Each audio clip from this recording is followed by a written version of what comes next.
become lifeless. I felt it crumple. I felt the strength leave all my muscles. No.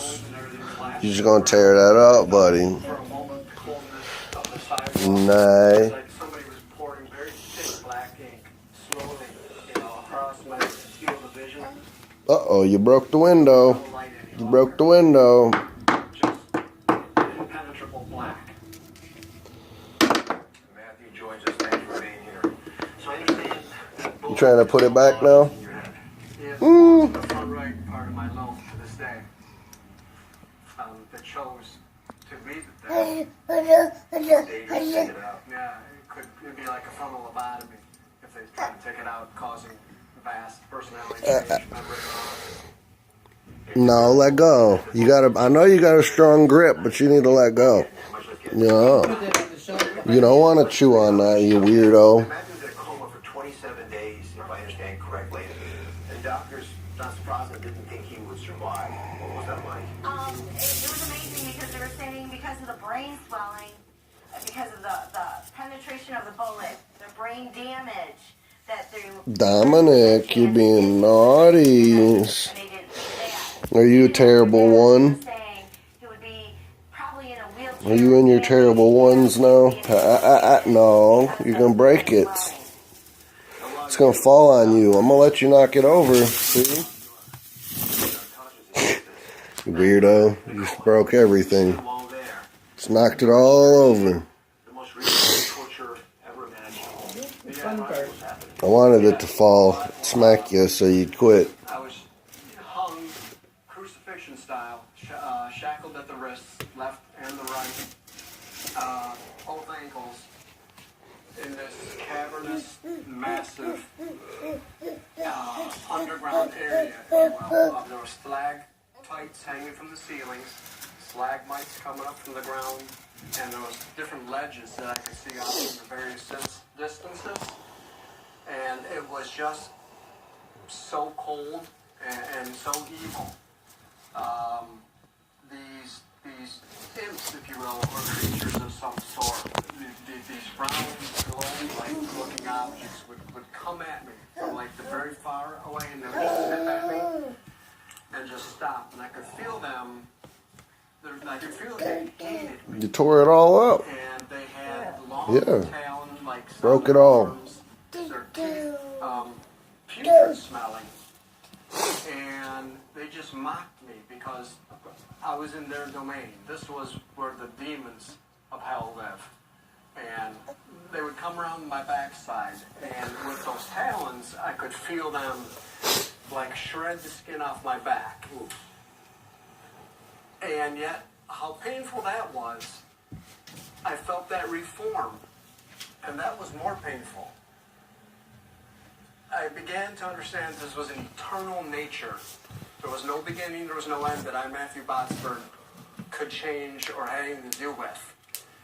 There was this lava flow that started to come at me from like the upper right area, and it would bob and weave around the different rock formations, and as it neared where I was hung, there was like a precipice before me, and so the lava would just drop down and just to this endless pit, just disappear beneath me. But the globulus would drop off that little lava flow and hit me below each knee, left and the right, and just burn my flesh pure off. I could smell my own flesh burn. I could see the bones in my feet, all of them. And then again, like on my back, I sensed and I felt my flesh reform, again, that eternal nature. This is remarkably detailed. While you were there, many religions believe there's a devil or Satan. Did you think this was his domain? Did you see the devil? I didn't see the devil per se, but I knew these creatures were under his control. I could tell there was a hierarchy among them. They were his to do his bidding against people that they hated, and that I'm sure Satan himself hated. And how long were you in this shackled, crucifix-style torture? The best I can answer my time, because it was an eternal type nature experience, would be 24 hours. Hey, Dominic. Dominic. Yeah. Do you believe? Dominic. I mean, this is something that would change anybody who experienced it. Did you believe in the afterlife before you were shot? Regarding the afterlife, I had really no thought about it, neither one way or the other. Obviously, it wasn't a big belief of mine, because if it was, I would have thought about it. So, no. And how did you make your way back from hell? I mean, you're completely without power. What allowed you to escape from there to come back to be with us today? A simple prayer from my wife. What was the prayer, Nancy? The prayer was basically, I said, Lord, bring back my husband, bring back his personality, his heart, and who he is, and I promise to stay with him. And that was it. It was a prayer of desperation. She must have been and a thinking prayer, about leaving him then. Everything that I had in me for that prayer. If you bring him back, I'll stay with him. What happened to you? What was your... It's awfully nice of her. Brain damage. Oh, it was, on my end, it was as if the thick blackness that I was seeing before me was as if somebody was pushing through it, like through a black garbage bag, if you will, a layer with a finger, because I saw this protrudence come. And as it pushed through further and closer into me, I saw an entirety of a man's hand come through this blackness. And it looks just like my right hand. Cracked, crevice. But I could tell it was old. It had been around a long time.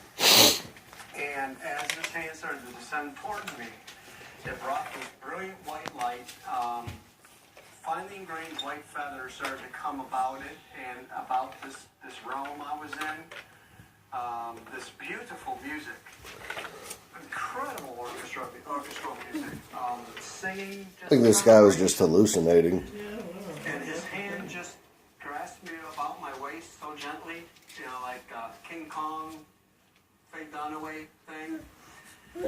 But then I heard his voice, so simple but profound, immense, sounded like a clap of thunder, bolt of lightning, rushing mighty waters like Niagara Falls, all combined together. And it just said, it's not your time. And then I felt this elevator like lift straight up and out.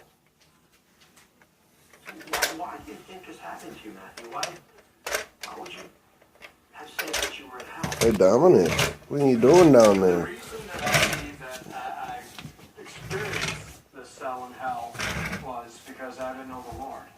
I had no relationship with God the Father. That's what I believe. I was so startled to hear your story. To show that this research. Man, he's active today. 10 to 15% of all people have near-death experiences like yours believe that they've gone.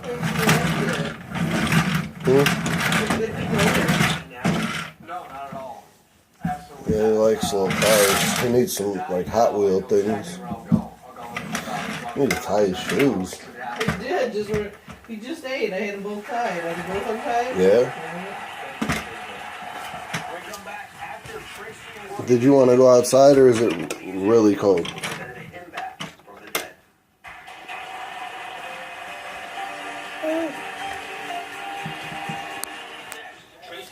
Opens up about his own near-death experience. Plus, meet a woman who should have died after a car accident and left her with no brain function. What she said she saw when she crossed over, and what led her to come back. Next. We love guacamole, but substitute doesn't contain any avocados. Some companies are still selling fake guacamole. If they take an apples out of apple pie, what's the point? Our Food Truth series tells you what's really in there. Then, want to start a diet? See why the month of May is the best time to start one and stick to it. Plus, the top 10 fat-burning foods you should be eating for summer. All nuanced. That's coming up tomorrow. What are you doing, Wing Wing?